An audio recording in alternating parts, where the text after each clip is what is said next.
everything we knew about the solar system just 50 years ago. We got primarily from the back end of a telescope or from meteorites that fell. And when the meteorites fell and we wanted to know where they came from and what their composition was, this mission will make enormous strides answering so many questions that have come up in those 50 years.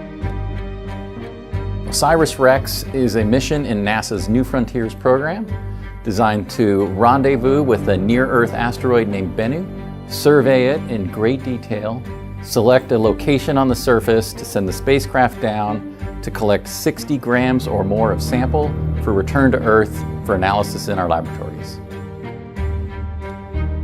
The challenge of finding a tag site on Bennu that met our original criteria was very hard.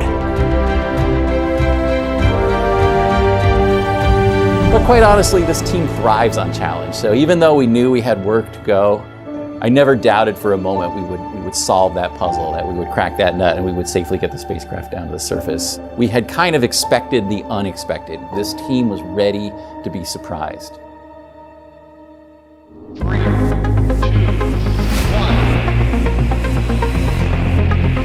And liftoff, OSIRIS-REx.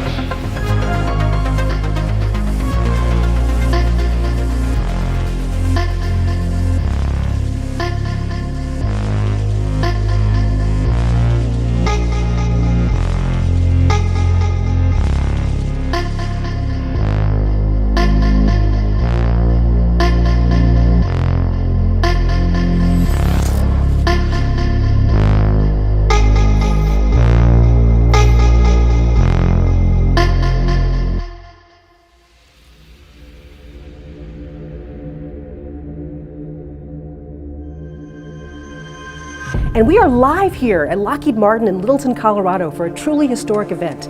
In just a few moments from now, NASA's OSIRIS-REx spacecraft is going to actually arrive at the asteroid Bennu. Yeah, so today is what we call arrival. So when we reach 20 kilometers from the asteroid, what we're going to do is do a burn to put us into the precision flying regime that we'll be doing for the next year and a half or so in order to map and discover all we can about OSIRIS-REx and determine the best possible place to go get a sample of the asteroid and bring it back.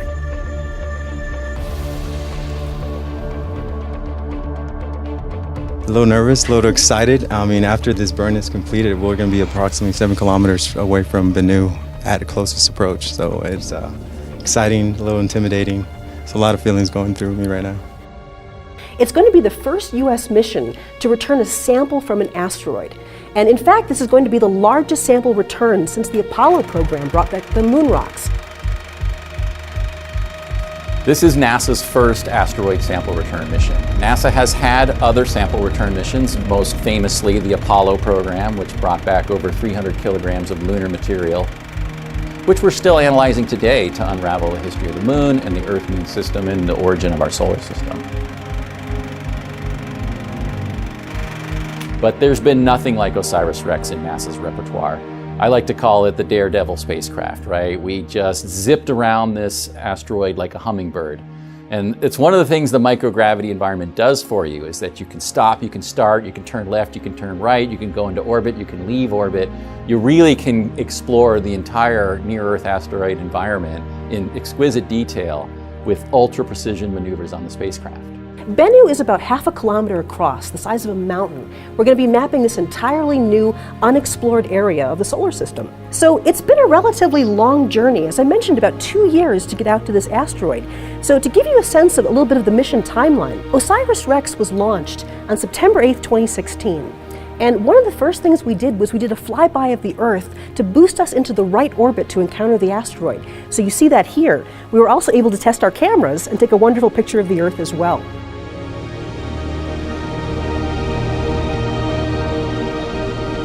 Today we arrive at the asteroid and we begin a 1.5-year program to scan and study the asteroid, eventually finding a location in the summer of 2020 to touch down and acquire the sample. The sample, once acquired, is going to be put into a canister and it's actually going to be returned to Earth. You see here TagSam putting the sample into this canister, and then in the year 2023, September 24th, this will parachute through and actually land on the Utah desert. So what we're going to do now is actually go into the mission support area here at Lockheed Martin. So how much time do we have now? It looks like we have about 40 seconds or so before we start seeing the actual burn.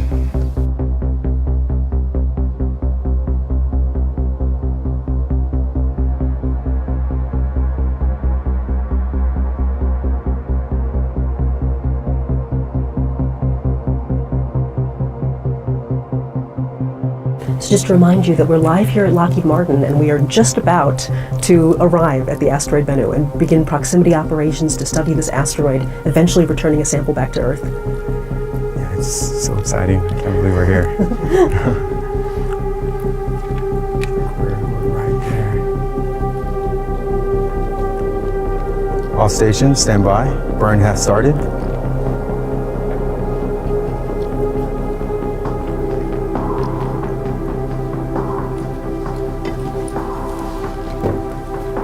Stand by for Bennu arrival.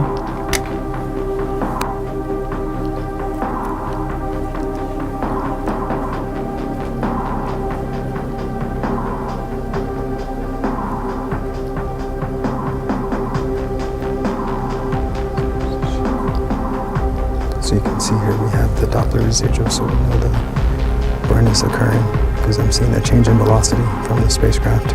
It's getting very quiet in here. Everyone's whispering.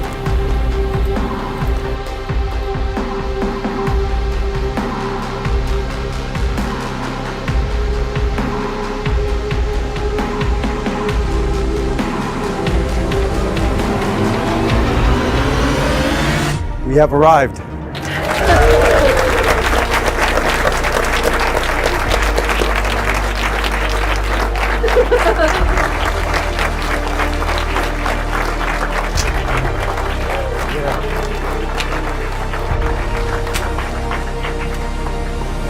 You may have noticed we were doing a bit of an unusual high five there. That's called the tag five, because that's reminiscent of the tag SAM arm that's eventually going to retrieve a sample.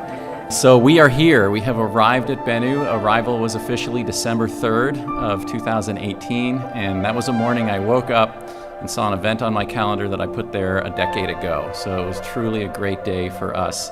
Arrival is one of the greatest moments of my career. I remember the very first images that came in, and we had been targeting this asteroid since 2005, so over 13 years of planning and plotting and dreaming about this asteroid, and we first saw it just as a tiny point of light moving across the background star field. And if you didn't know what you were looking at, you would never have spotted the asteroid because it looked like just any other star.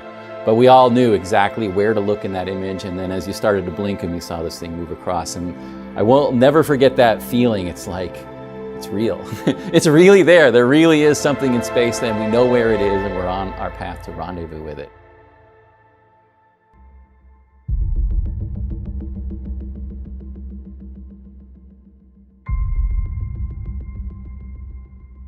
The OSIRIS-REx spacecraft has been navigating around Bennu for about the last 2 years, studying it in great detail, and also overcoming a number of challenges that Bennu has presented. We were looking for locations on Bennu that were 50 meters in diameter, relatively flat, and covered with fine-grained material. And by fine-grained material, I mean stuff that's the size of a dime or smaller.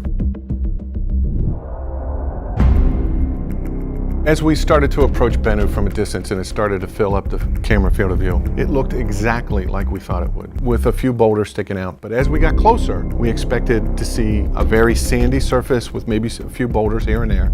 And what we saw is very little sand. And we saw these mountains, we saw boulders, we saw rocks, and we saw very few areas that had this sandy surface that we were expecting and what we had designed to. Well, I like to call Bennu the trickster asteroid. So when we first picked the target, we performed an extensive ground and space-based telescopic campaign to try to understand the nature of the surface.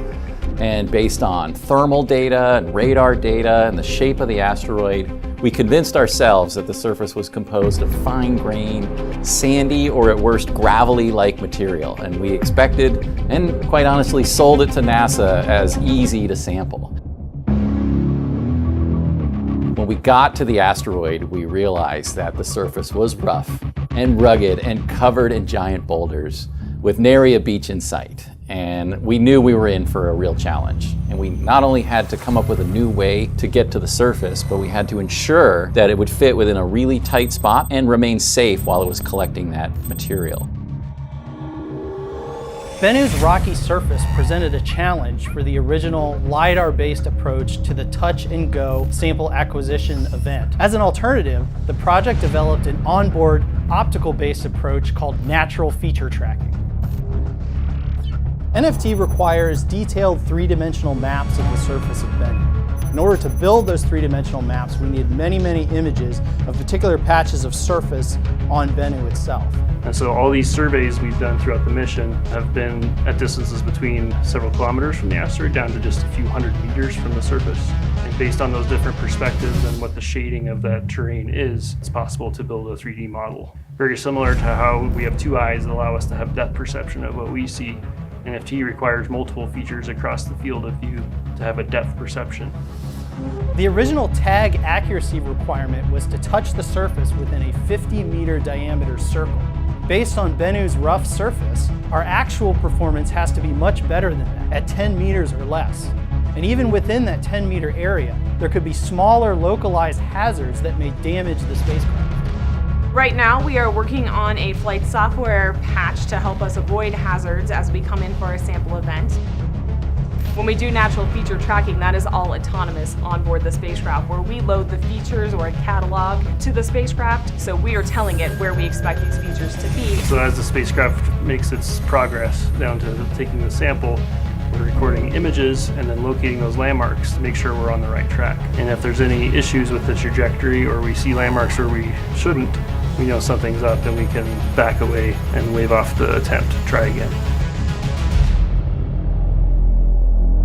As soon as we were dealing with that and processing the challenge that Bennu presented to us, we literally saw the surface explode, erupting particles into the near Bennu environment, and we panicked.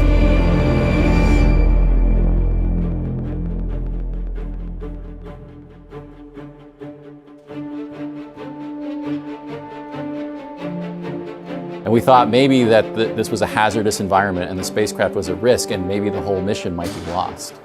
And this is where we realized how the microgravity environment can really mess with your mind. What looked like a dynamic, energetic explosion on the surface was simply a little puff of material with flakes of the asteroid gently gliding around, sometimes going into orbit, re-landing on the surface of the asteroid. And it turned out to be an amazing science experiment. So what looked like a major catastrophe turned out to be a great opportunity. As we were first approaching asteroid Bennu in that fall of 2018, in the December timeframe when we arrived, we could already clearly see there were a couple of interesting areas that, to be clear, none of the places looked smooth, but there were some areas that were a little bit smoother that we could actually see with our eyes just from that visual observation. But then we had to really study them in detail and quantitatively look at, is this possible to deliver the spacecraft? Is this going to be safe for the spacecraft? And are the particles small enough?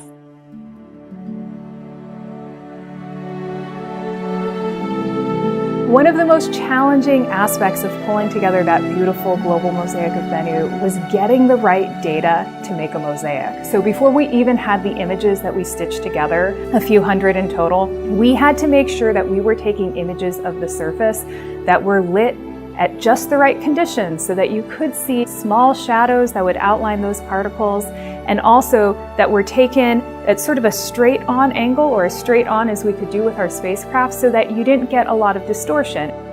Once we had all of that data, you're dealing with hundreds of images. All of these images have, 1 million pixels or more. It took a lot of effort, but it looks like a very seamless map of Bennu. It's also the finest spatial scale that we have ever mapped a planetary object, which is pretty impressive.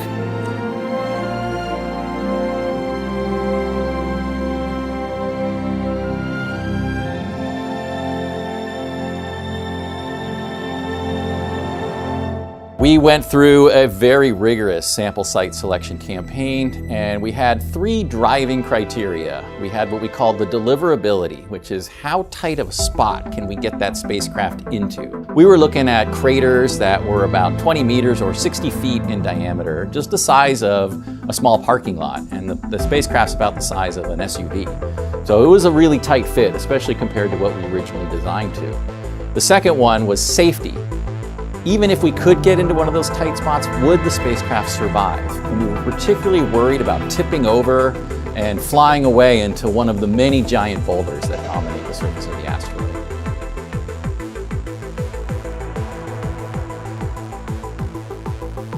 And then the third one was sampleability. If we got the spacecraft there and it was safe, was there anything on the surface for us to pick up?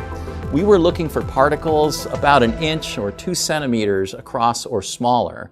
And there's very few patches of material like that on Bennu's surface. So we kind of evaluated all of that. In the background was a parameter we called science value. But the good news was everything on Bennu was scientifically valuable. We saw water-rich clay minerals, and we saw organic molecules, which are 2 of the prime types of material that we were trying to collect. So in the end, we kind of used the basketball tournament analogy, and we started with about 16 sites. We called them the Sweet 16, and we put them up against each other, and we evaluated how much fine-grained material we estimated was there. We couldn't actually see the fine-grained material, but we could see where the big rocks were not, what we called the unresolved patches of the surface, and we assumed that there was fine particles there that we could pick up. We eliminated half down to the Elite 8 and down to the final 4. And when we had the final 4 sites, we performed a series of low-altitude reconnaissance passes to kind of do a safety check. And that very quickly revealed that 2 of the sites were quickly out of contention. One of them was simply just too small of a crater, and it looked a lot like one of the other sites, so we were able to eliminate it. And the second one looked really good. In fact, I thought it was the leading contender going into that phase, but it turned out to have a lot of fairly large rocks with the fine material interspersed in between it. And that one was gone, so we were down to 2. One we called Osprey, and one we called Nightingale. Both of them about 20 meter or 60 feet diameter craters. One near the equator, Osprey, one in the northern hemisphere, Nightingale.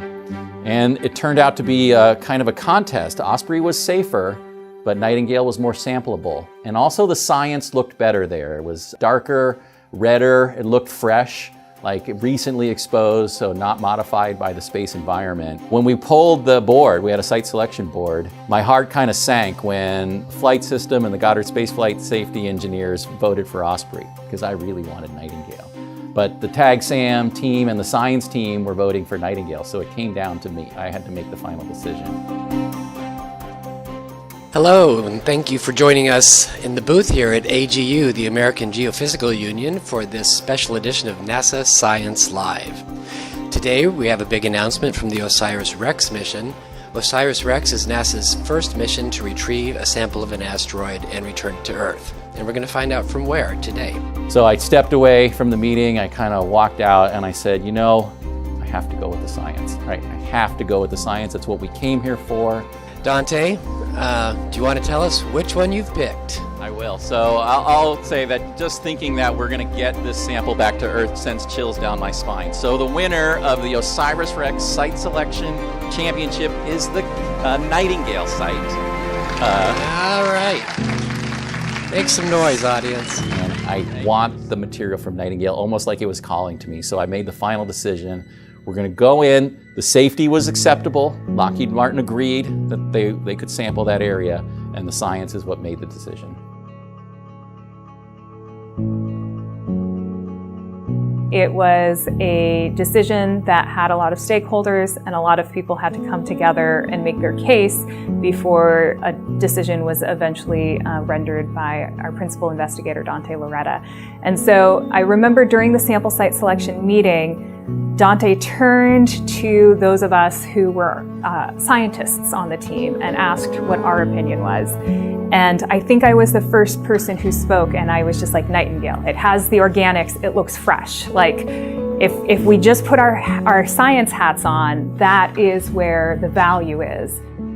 Nightingale and Osprey were always pretty high on the list, but in my mind, it wasn't clear. We had some fascinating sites to choose some, including a few sites where they were very small sites, but it looked like there was some really fine-grained material there, but clearly they were just too hazardous for the spacecraft. What is the biggest challenge of the site? So the biggest challenge of the Nightingale site is those large boulders that are off on the eastern edge of the crater, because that tallest one, I colloquially call it Mount Doom because it has the classic kind of peak shape that we're familiar with from the literature. That's about 7 meters tall, and then when you're down at the bottom of the crater, that's another 3 meters. So we're talking 10 meters or 30 feet. So it's a substantial building-sized obstruction, and we're trying to get into a crater that's on the order of a few parking lot spaces wide. So we are doing a really tight job parking that, and we're aware that we have hazards around us. So precision navigation to that sampled material is our biggest challenge. So all we have left to do to deliver on our promise to the agency is get that sample safely back to the Earth, get it into our laboratories, and answer the fundamental questions about the formation of our solar system and why Earth is a habitable world.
Now, OSIRIS-REx is a one-of-a-kind spacecraft with an extraordinary team of engineers and scientists charting unexplored places. It was launched on September 8th, 2016. The vehicle has traveled over 2.2 billion miles on a complex route to reach Bennu. You are here with us on a historic evening. It will be NASA's first sample return from an asteroid, the attempt to actually sample the asteroid Bennu. OREX has descended below the 5-meter mark. The hazard map is go for tag. Contact expected in 50 seconds. We're going in. We're going in. This is a reality. We're actually going to be trying to sample on an asteroid. This represents the hopes and dreams, hard work, blood, sweat, and tears of thousands and thousands of people who have worked on this program for over a decade to make this a reality.